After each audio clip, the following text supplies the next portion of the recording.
Welcome to a temple of thoughts where people who are inclined to think objectively, impartially, truthfully about human realities, contemporary events, situations, personalities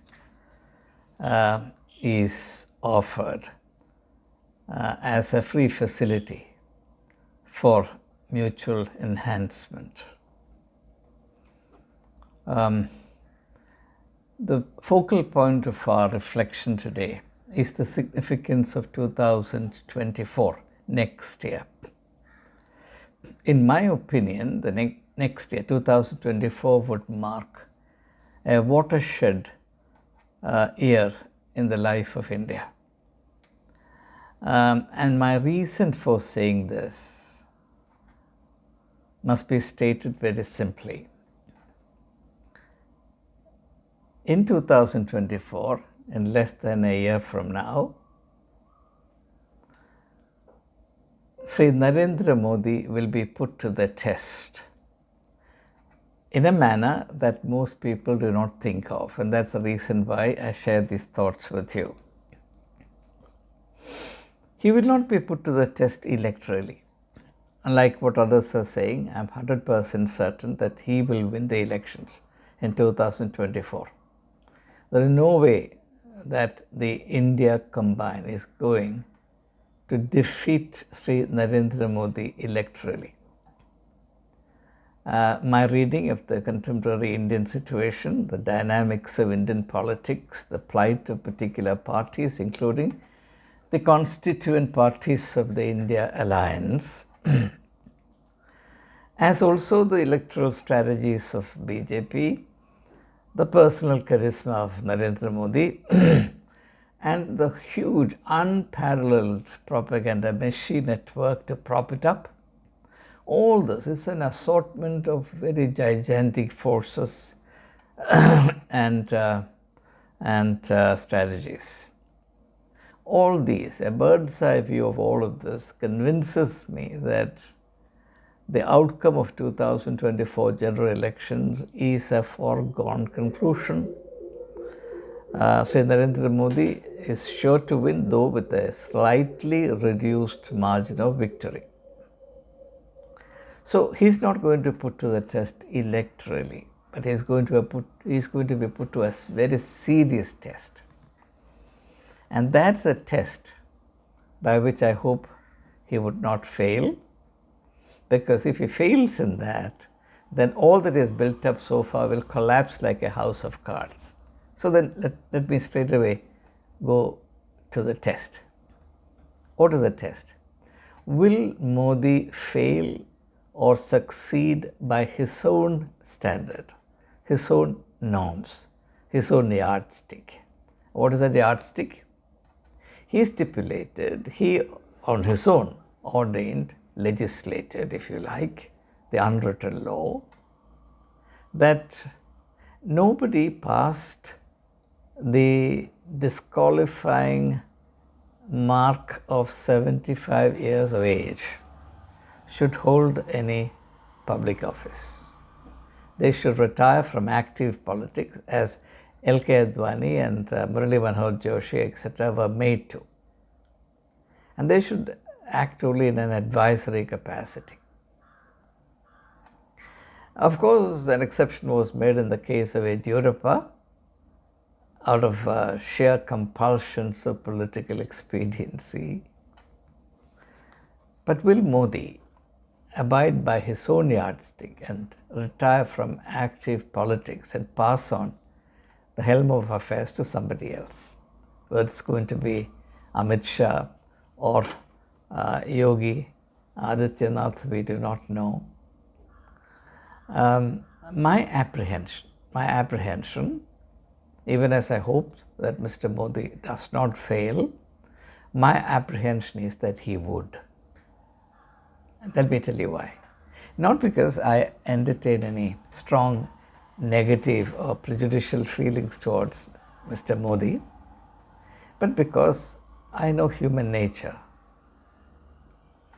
human nature has a tendency to be weakened by its addiction to power and the perks, the outlandish, astronomical perks thereof.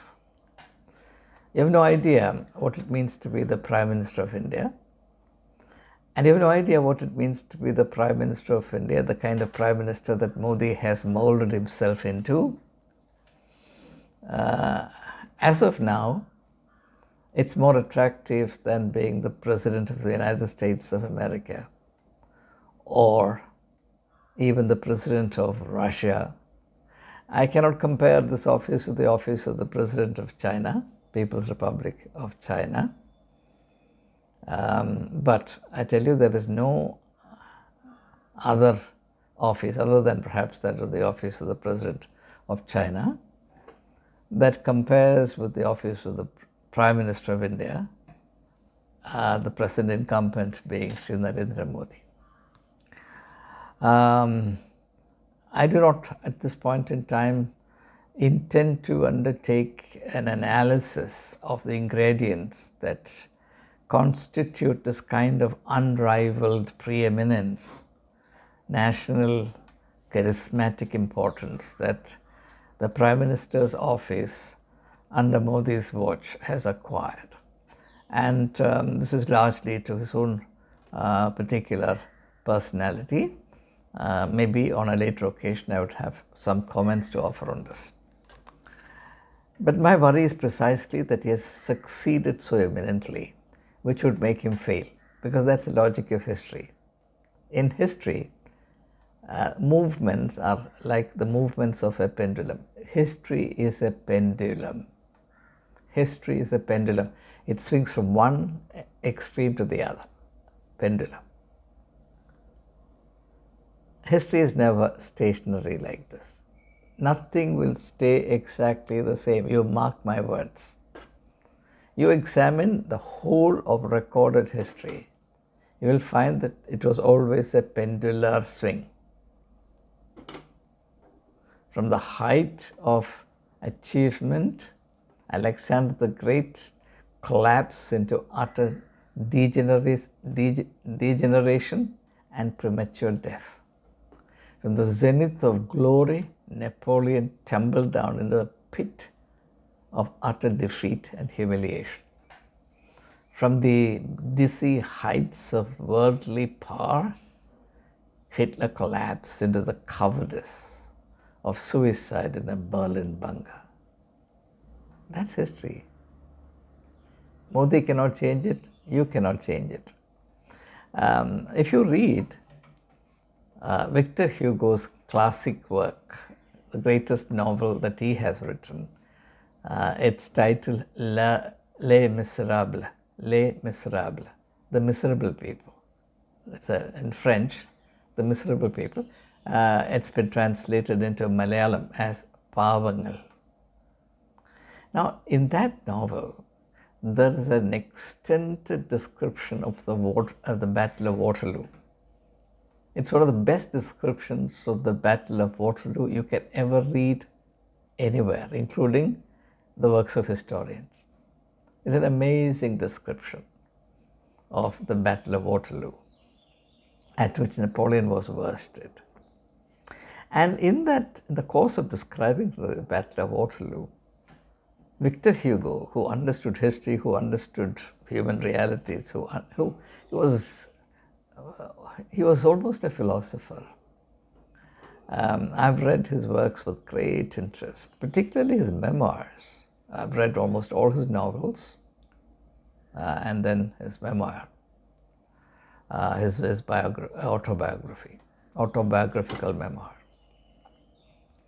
Now, the most interesting insight that Victor Hugo provides into the defeat of Napoleon in the Battle of Waterloo is as follows. He raises the question, who defeated Napoleon? You think, he says the British army? Not British, in those days it was called the English army. The military acumen of the great military leader of the opposite party says no. He says Napoleon was defeated by history. I repeat, Napoleon was defeated by history. It's not what I'm saying. This is what Victor Hugo has written. Please read that book, ᴍᴏᴅɪᴛ. It's available in translation free of cost. It's available in English translation free of cost. You may have to buy the Malayalam translation if you want to read it, and you have to pay for it. He says, history punished Napoleon because he presumed too much. Anyway, I don't want to go any further into that avenue of thought. I'll leave it to you. So then, why do I fear that Sri Narendra Modi will fail by the test of his own posturing that a person should retire at the age of 75? The reason is as follows. By now, a situation has been artificially created by which Narendra Modi as an individual and Narendra Modi as the Prime Minister have become one. The office has become inseparable from the man. And I need to say something about that, because you will not hear these things from any other source. How has this happened? It has happened because a personality cult has been developed with a prodigious and massive effort. The amount of money that has been invested into this is incalculable. So by dint of this massive propaganda work, Modi has been turned into a living god. And his name is now magical, and therefore the statement that with Modi nothing is impossible. Modi hai to sab kuch mumkin hai. In Hindi it means if there is Modi, everything is possible. Well, in that case we should ask, if everything is possible, why can't Modi bring Manipur to peace? That's not possible, no? These are all statements of presumption, and they do not indicate a good prospect, particularly for Modi. That's what I'm saying. I'm not saying anything. I'm not uttering a single word because I dislike the man. I don't dislike anyone because it's incompatible with my discipline as a Christian thinker. I'm obliged to love everyone, but loving does not mean sacrificing the truth. Loving also means telling the truth so that the person concerned may benefit from it, though at the point when truth is being spoken, the truth teller would always be seen as an enemy. I incur that risk out of love, for it is in the nature of love to incur risks. Now, the problem with power is, particularly when power is, I would say, misused in that manner, misused in the sense that an ordinary human being is exalted to the position of God, then that person loses the capacity to return to his usual self. Please mark my words. When a person, let me put it as simply as I can, a person has come to occupy a particular office. And that office is meant to be the foremost office of serving the people. Instead, that office is exalted to a state where the entire country exists for the incumbent of that office. Today, I have no hesitation in saying that the whole of India exists for Sri Narendra Modi. Good for him. He has the ability to create that kind of situation, but whether that is good for India is a question that needs to be raised. I am personally convinced that it is very bad for India. Maybe on another occasion I'll go into an analysis of that as well. Now, when a whole country is configured to suit the interests and the exalted self-image of an individual, then something terribly wrong happens to that individual, and that is, he loses all sense of proportion. And he experiences maximum distance from himself, the reality, There are two things. One is the reality called Sri Narendra Modi, the individual. The other is the constructed, inflated, artificial thing called Narendra Modi, the greatest Prime Minister of India, at whose word the whole country dances. It's an artificial construct. Why is it artificial? Because the moment Sri Narendra Modi loses the office of the Prime Minister, he will be reduced to nothing. That's the problem. And therefore, this change from this exalted, near divine status that Sri Narendra Modi enjoys today, simply on account of being the Prime Minister of India, to the reality of being Sri Narendra Modi, the individual, is too traumatic, particularly for a man of his egoism and his sense of personal power and importance, which I believe sometimes borders on the abnormal. This is a change that Sri Narendra Modi does not have the strength to cope with. And therefore, my conclusion is two things. One, the BJP will win the 2024 elections. Number two, Sri Narendra Modi will be the Prime Minister of India. Number three, in doing so, he will contradict himself, and at least in the eyes of those who are discerning, those who believe that a man must be true to his own words, and a man who applies or inflicts a particular norm on others must also apply it to himself, will think very poorly of him. And therefore, as Dante says in his classic work, Divine Comedy, their going up is their coming down. Or as Reinhold Niebuhr wrote in one of his books, I think it's I forget the title of the book. Anyway, he says, many people in history are crushed by their achievements and defeated by their victories. Remember these words. Many people in history are defeated by their victories. So, the days ahead, the months ahead are very clear to me. There will be no regime change. There will be no change at the helm of affairs of India. Sri Narendra Modi will be, for the third time, the Prime Minister of India come 2024. And thereafter, I would expect the political culture of India to decline further. And it's good that the people prepare themselves for it, because after all, ultimately, we live in a democracy where certain things happen because people choose and will that it happens so. And when the consequences of one's exercise of freedom of choice begin to unfold, there is no justification in feeling aggrieved or as if taken by surprise. These are highly predictable. Simple logic is sufficient. A little bit of common sense is sufficient to read what's going to happen or recognize the shape of the things to come, and that will not in the distant future, in the near future. And I commend these thoughts to you, and I also ask you to consider a reality like what has unfortunately played out in the life of Church of South India.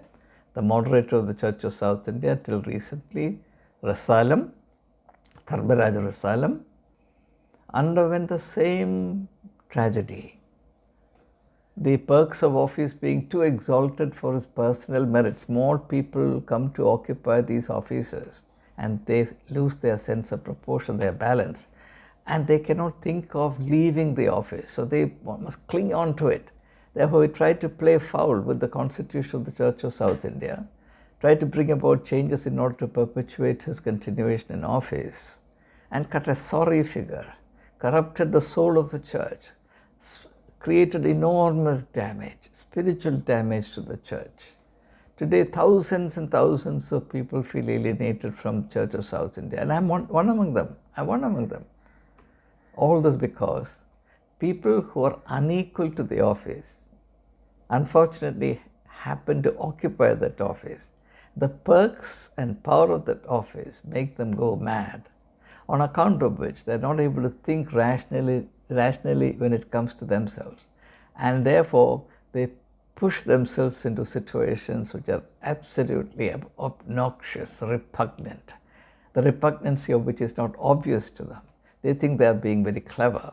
But unfortunately, remember, history is a pendulum. It swings from one extreme to the other. It doesn't matter who you are, how powerful you seem for the time being. People, one of the important lessons history teaches us is that history has a peculiar art of reducing boisterous heroes into silent footnotes. History has this uncanny knack, this terrible power of reducing blustering, boisterous heroes, tyrants, into silent footnotes. Thank you.